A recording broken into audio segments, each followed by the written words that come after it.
بنضرب كرسي في الكلوب من جديد. صلاح يرحل عن المنتخب يعود الى ليفربول في انجلترا. وهنا السؤال اللي انا عايز اساله، صلاح اكيد مش لاعب عادي، اكيد مش لاعب عادي. صلاح كابتن للمنتخب، كابتن للمنتخب ده يعني زيه زي المدير الفني. وانا لما هتكلم دلوقتي هتكلم بصفتي، مش انا قاعد هنا مقدم، لا خالص، انا هتكلم بصفتي ككابتن للمنتخب لجيل حقق ثلاثيه والجيل الذهبي، وكنت مع جيل في وقت من الاوقات كان في كباتن موجودين عليا موجودين، اتعلمت منهم ازاي شخصيه القائد والشخصيه القياديه. وفي الجزء الثاني هيبقى معايا واحد من اهم الكباتن اللي جم في تاريخ مصر واهم المحترفين اللي جم في تاريخ مصر، ولازم نتكلم معاه على دور الكابتن، لان هو مش في الملعب بس، لا، الكابتن ده دوره اهم بره الملعب من جوه الملعب. كابتن هاني رمزي هيكون ان شاء الله باذن الله، طبعا هو احد اهم المحترفين في تاريخ كره القدم المصريه، هيكون معايا ان شاء الله في الجزء الثاني.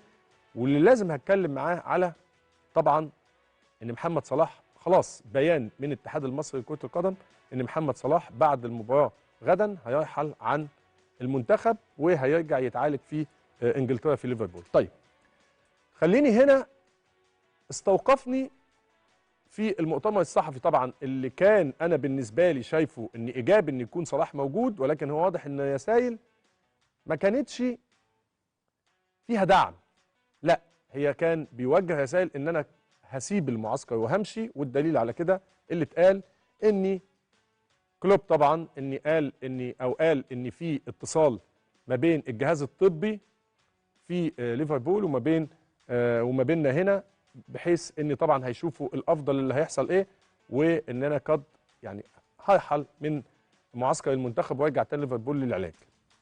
وانا السؤال، احنا معانا جهاز طبي ولا ما معناش جهاز طبي؟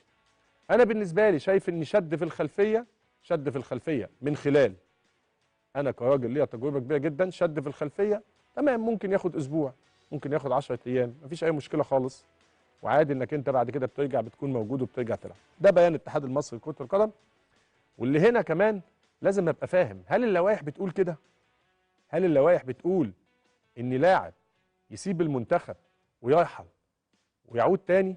هل اللائحه بتقول كده؟ عايزين نشوف، يعني يا ريت فريق الاعداد يشوف لنا حد من اتحاد الكوره يقول لنا هل في اتفاق على كده؟ يعني هل ده مسموح بيه او في اتفاق من قبل البطوله ان لو لاعب اتصاب يسيب المنتخب ويرحل؟ طيب خلينا نقول في حاله مشابهه بالنسبه للمغرب، لان زي ما قلنا، زي ما احنا بنقف مع نجومنا وبندعمهم في وقت الغلط لازم نقول لهم انتوا غلط. طيب نصير مزراوي لاعب المغرب ولاعب بايرن ميونخ، قبل البطوله عنده اصابه، والاصابه هتمنعه ان ممكن يغيب لمده اسبوعين ثلاثه. المنتخب المغربي والمدير الفني وليد الرجراجي اصر ان اللاعب يكون موجود معاه، وان لما ما لقوش حل، واللاعب كمان داخليا قال انا هفضل مع منتخب بلدي وهكون موجود، وده مش كابتن للفريق، ده لعيب عادي. بايرن ميونخ لما طلب رجوعه، اللاعب اصر ان هو يبقى موجود مع منتخب بلاده، والجهاز الفني بالنسبه لمنتخب المغرب قال عمل ايه بقى بايرن ميونخ في الاخر لما لقى ان اللاعب مصر ان هو يكون موجود؟ بعت الجهاز الطبي او بعت احد افراد الجهاز الطبي علشان يطمن على اللاعب ويتابع حالته وهو موجود في كوت ديفوار. طيب انا هنا بالنسبه لي صلاح لو حابب ان هو يكون موجود، طب ما يجي له حد من الجهاز الطبي من ليفربول يتابعه هناك او يشوفه، لو هو عايزين يطمنوا عليه، طبعا لعيب كبير ونجم كبير. انما انا هنا عليا عتاب كبير جدا على صلاح.